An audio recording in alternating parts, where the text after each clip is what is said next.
días, buenos días, buenos días, buenos días. Hoy vamos a tener la oportunidad de poder leer Esdras 6 del 1 al 22. Entonces el rey Darío dio la orden de buscar en la casa de los archivos donde guardaban los tesoros, allí en Babilonia, y fue hallado en el Asmeta, en el palacio que estaba en la provincia de Media, un libro en el cual estaba escrito así: memoria, en el año primero del rey Ciro. El mismo rey Ciro dio orden acerca de la casa de Dios, la cual estaba en Jerusalén, para que fuese la casa reedificada como lugar para ofrecer sacrificios, y que sus paredes fuesen firmes, su altura de 60 codos y de 60 codos su anchura, y 3 hileras de piedra grandes y una de madera nueva, y que el gasto sea pagado por el tesoro del rey, y también los utensilios de oro y de plata de la casa de Dios, los cuales Nabucodonosor sacó del templo que estaba en Jerusalén y los pasó a Babilonia, sean devueltos y vayan a su lugar, el templo que estaba en Jerusalén, y sean puestos en la casa de Dios. Ahora pues, Tatnai, gobernador del otro lado del río Setar Boznai, y vosotros, compañeros, los gobernadores que estáis al otro lado del río, alejados de ahí, dejad que se haga la obra de esa casa de Dios, que el gobernador de los judíos y sus ancianos reedifiquen esa casa de Dios en su lugar. Y por mí es dada la orden de lo que habéis de hacer con esos ancianos de los judíos para que reedificar esa casa de Dios, que de la hacienda del rey que tiene del tributo del otro lado del río, sean dados puntualmente a esos varones los gastos para que no cese la obra, y que fuere necesario becerros, carneros y corderos para holocaustos al Dios del cielo, trigo, sal, vino, aceite, conforme a lo que dijeron los sacerdotes que estaban en Jerusalén.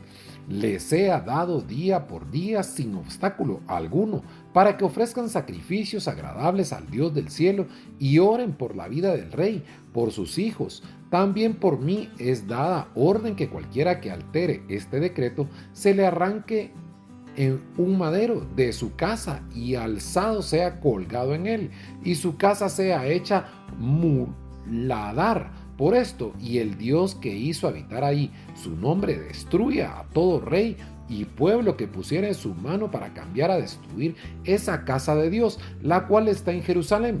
Yo, Darío, he dado el decreto, sea cumplido prontamente. Entonces Tatnai, gobernador del otro lado del río, Setar-Boznai, y sus compañeros hicieron puntualmente según el rey Darío había ordenado. Y los ancianos de los judíos edificaron y prosperaban conforme a la profecía del profeta Ageo de Zacarías, hijo de Ido. Edificaron pues y terminaron por orden del Dios de Israel y por mandato de Ciro, de Darío y de los Artajerjes, rey de Persia.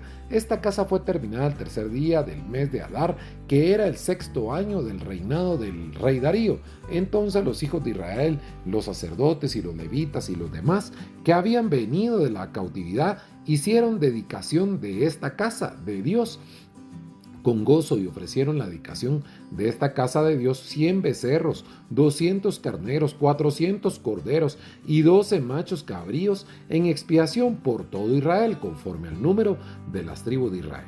Y pusieron a los sacerdotes en sus turnos, a los levitas en sus clases, para el servicio de Dios en Jerusalén, conforme al escrito en el libro de Moisés. También los hijos de la cautividad celebraron la Pascua a los 14 días del mes primero, porque los sacerdotes y los levitas se habían purificado. Todos estaban limpios, y sacrificaron la Pascua por todos los hijos de la cautividad y por sus hermanos los sacerdotes, y por sí mismos comieron los hijos de Israel que habían vuelto del cautiverio, con todos aquellos que se habían apartado de las inmundicias de la gente de la tierra para buscar a Jehová Dios de Israel, y celebraron con regocijo y fiesta solemne de los panes sin levadura 7 días, por cuanto Jehová los había alegrado y había vuelto el corazón del rey de Asiria hacia ellos, para fortalecer sus manos en la obra de la casa de Dios de Israel. Mire qué historia más impresionante, porque Darío dio la orden de buscar en la casa de los archivos donde ellos guardaban de plano los documentos que los reyes decretaban, lo que Ciro, en ese momento el rey, había dicho que tenían que hacer para restaurar la casa de Dios. Y encontraron el documento descrito, detallado, con todo lo que había que hacer. Incluso había un decreto para aquella persona que no cumpliese a cabalidad lo que ahí estaba escrito, que se arrancara un madero de su casa y fuera colgado. Mire usted qué impresionante lo que hizo esta persona. Y esta persona probablemente no era creyente del Dios de Israel, mas sin embargo Dios lo influyó. De alguna manera Dios llega ahí, que para Dios no hay nada imposible, pero Dios llega con él y cumple esa profecía que había con Jeremías, donde le dice al rey para que la casa de Dios se restableciera nuevamente con todas las reglas que había David estipulado, Salomón creado, pero que Moisés había dejado. Entonces es impresionante cómo la Biblia nos ayuda a recordar, a repasar, a aprender de que, mire, hasta las personas que no creen al final terminan sirviendo a Dios en el propósito que Él tiene maravilloso para la vida de nosotros en esta tierra. Vamos a orar. Padre, te damos gracias, te pedimos perdón por todos los pecados, Señor. Te damos gracias por la oportunidad que nos das de estar vivos. Te damos gracias, Señor, por la oportunidad de leer tu palabra. Te damos gracias por la oportunidad que nos das de poder transmitirla también. Y te pedimos, Señor, misericordia, entendimiento, sabiduría para poder llevar el mensaje que tú quieres. Te amamos, te bendecimos en el nombre poderoso de Cristo Jesús. Amén.